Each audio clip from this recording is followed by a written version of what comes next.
I shot this short intro and added cartoony-like VFX because today we're talking about passes and compositing.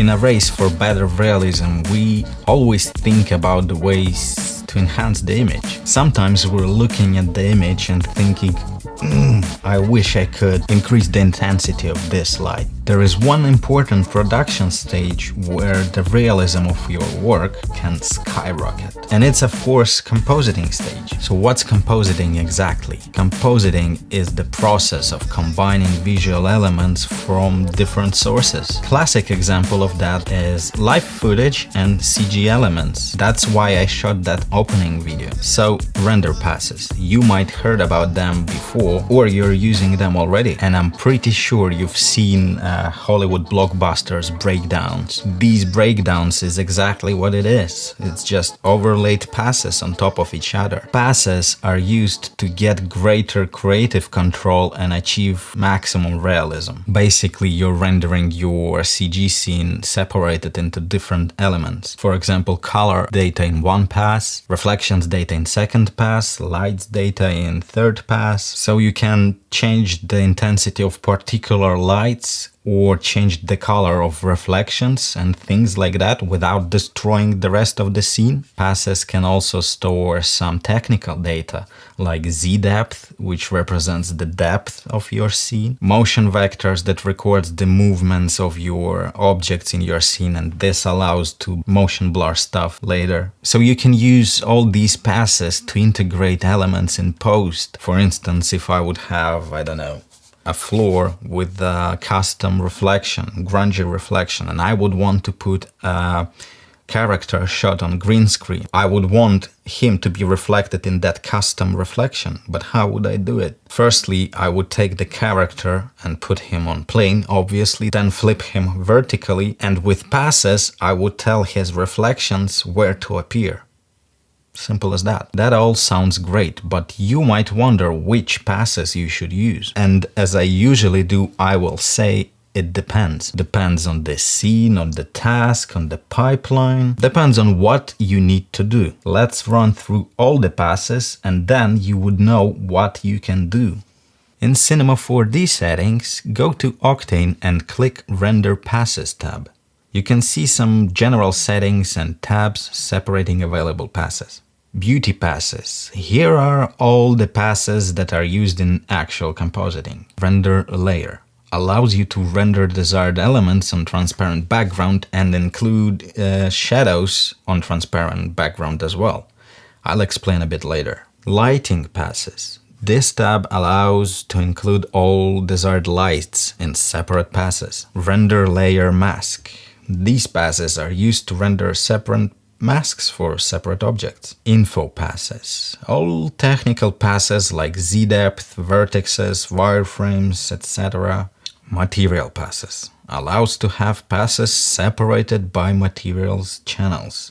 I might be a dummy, but I haven't found a use case for these passes since I have all necessary passes available in Beauty Passes tab. So I would like to show you the passes that I use the most. I prepared a scene that will help me to explain how everything works. Let's hit render and open up Cinema 4D settings again.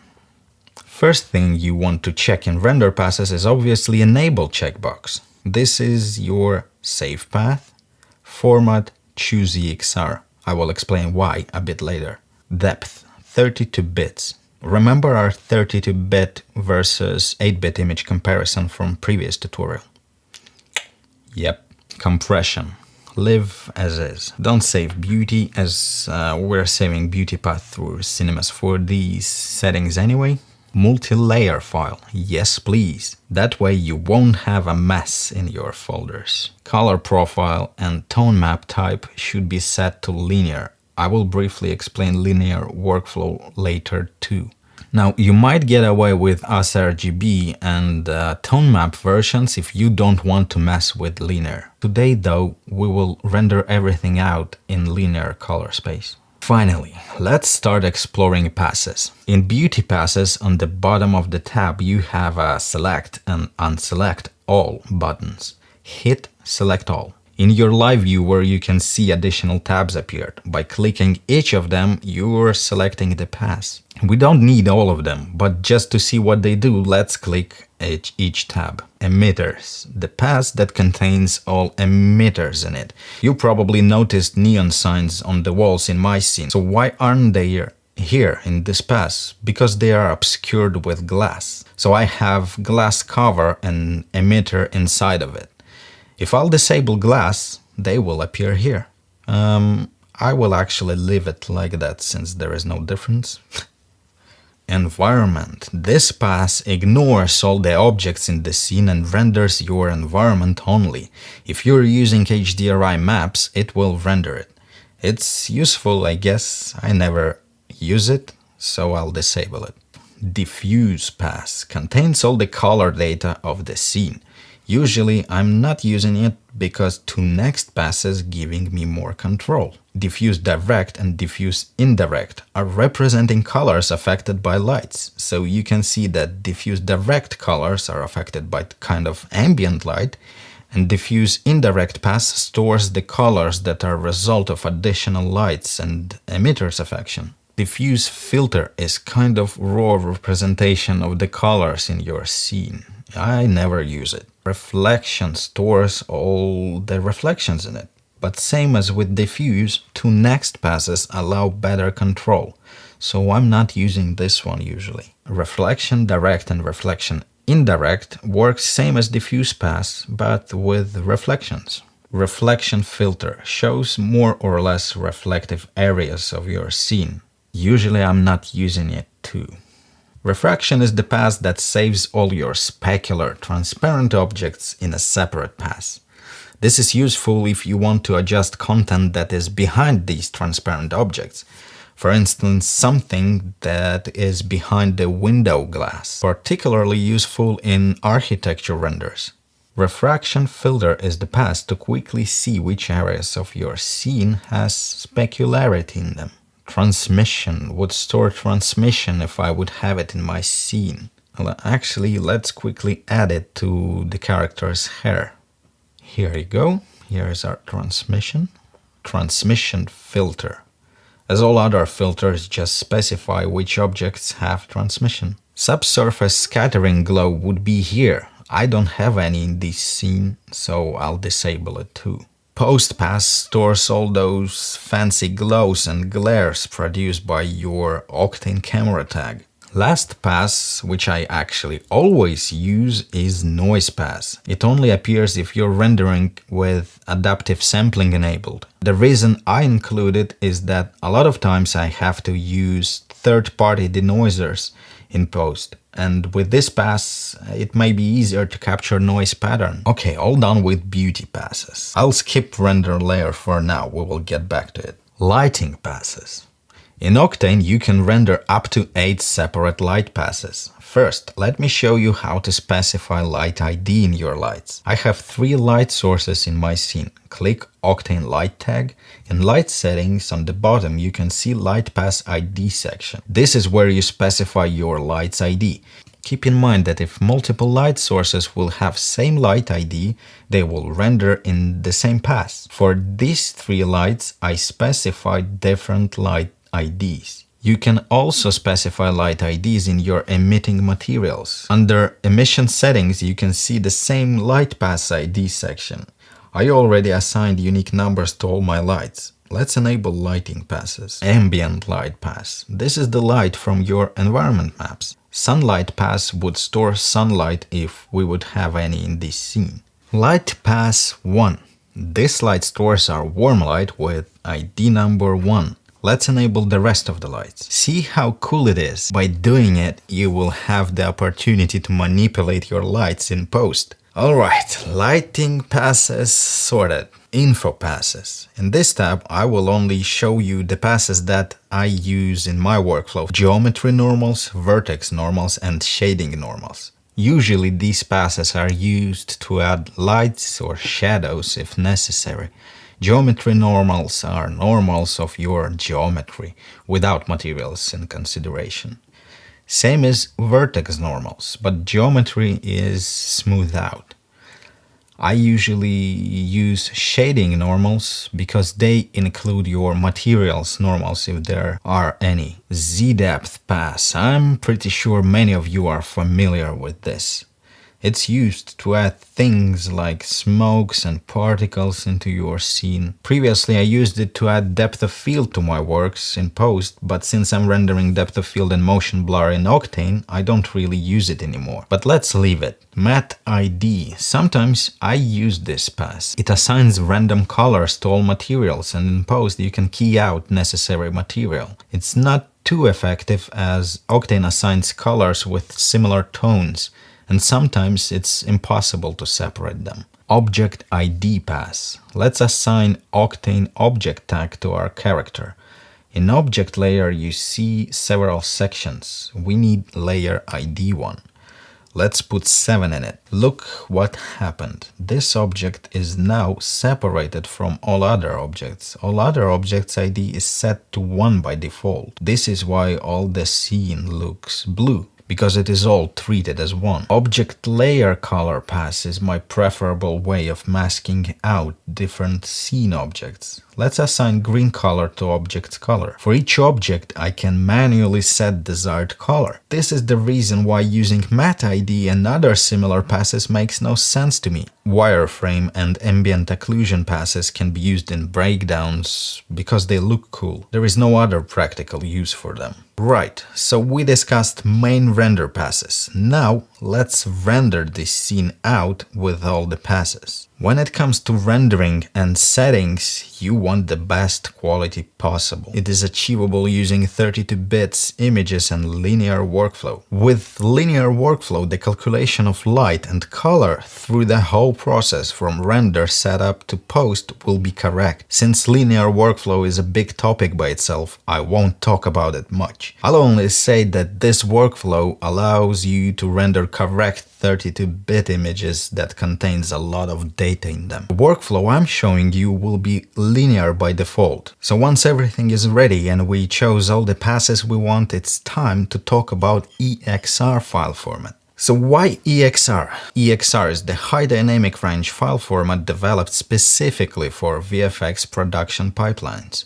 It allows to store all desired CG passes in one file with lossless or lossy compressions. It takes less space on your hard drive and stores all necessary info for high-end compositing. TIFF, for instance, would render each pass in a separate file. First movies where EXR files were used were Harry Potter and the Sorcerer's Stone, Men in Black 2, and Gangs of New York. Thought it's a nice, interesting fact for you. Now you know why we are rendering in EXR and we can hit that render button.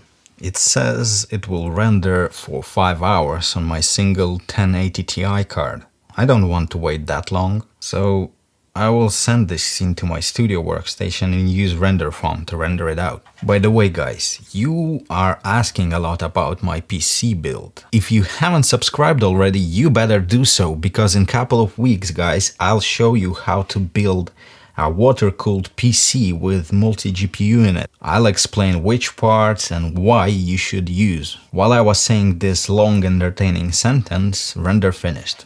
Depending on what your project is, you will compose your scene either in Photoshop for stills or Fusion for animations. Of course, you can do stills in Fusion too if you wish. Yes, you can do it in After Effects, but I would like to show you Fusion and Photoshop workflows. Since After Effects and Photoshop are layer-based editors, workflow will be the same. Let's open up Fusion first. As usual, Ctrl space loader. There is only one sequence in your folder. Load it. When you press 1, black screen appears in your first preview window. Seems like the imported sequence is corrupted or rendered incorrectly. Multipass compositing in Fusion using EXR files needs more steps to work properly. With the node selected, go to your Format tab. Under Channels, you see variety of available channels. This time we only need 3. Red, green and blue. Expand red list. Here they are, all our passes in this enormous list. I will start with diffuse pass. Choose desired pass for each channel. Diffuse direct red on red channel, diffuse direct green on green channel, and diffuse direct blue on blue channel. Now we see something, but it's too dark. This is linear gamma space affecting our image. After Effects would show you corrected gamma, but in Fusion, to see your pass properly, you need to take additional step. Press Ctrl space and type in gamut. In the settings, change output color space to sRGB. Drag this node into preview window and voila. I will do the same for all other passes now. Once you have imported all your passes, you can merge them together. To do so, just in case you don't know, grab this red output square from this node and drag it to the output of the previous one. That way we're telling Fusion we want this node to be on top of the first one.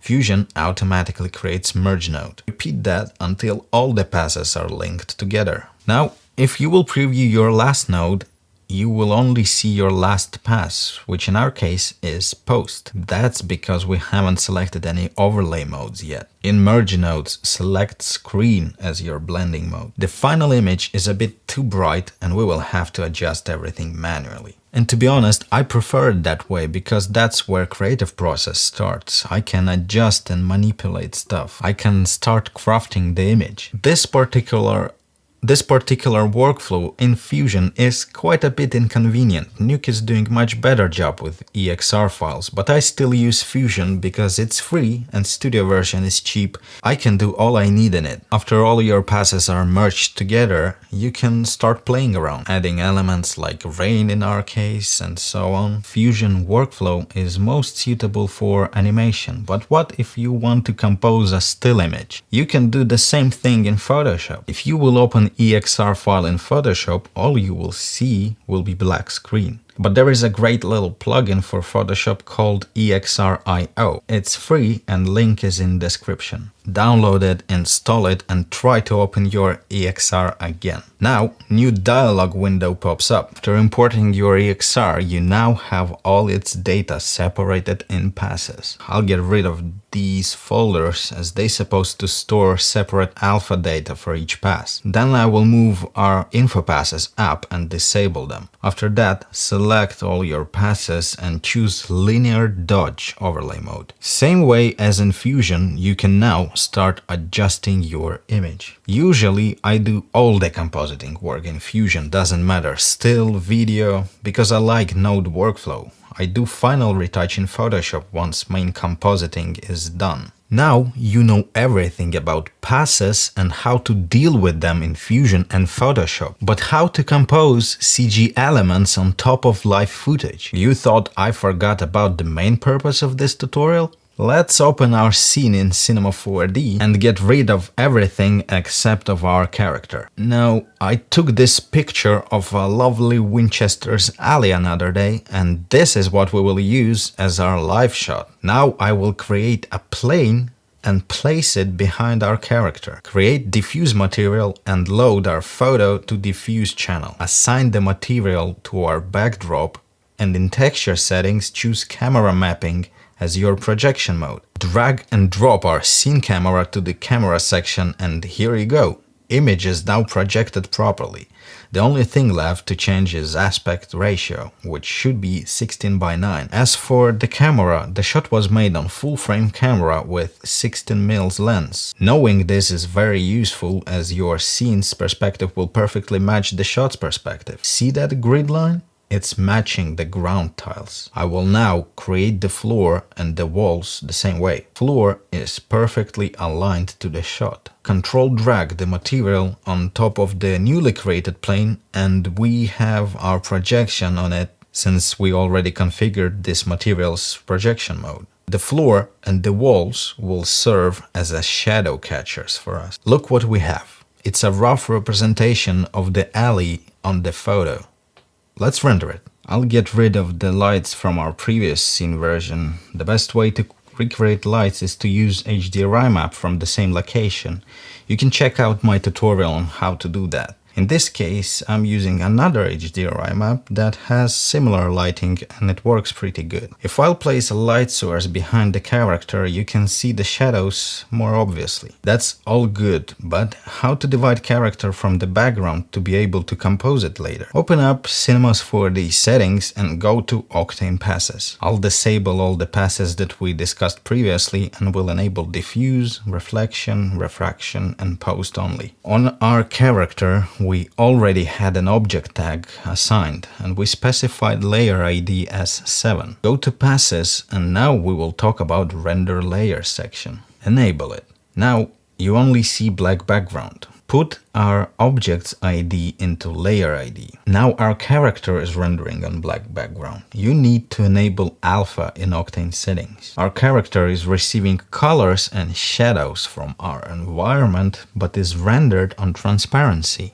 Enable black shadows and reflections. New pass tabs appeared in Live Viewer. We have separate shadows on transparency. Let's render this out. This time we will compose this in Fusion despite it's a still image. Control, space, loader and load our background photo. I rendered CG scene in 4K. Photo is much bigger than this, so I'll use resize node to match the sizes. Now I will load in all our passes same way as we did it previously, but this time under channels I will also select alpha for each pass.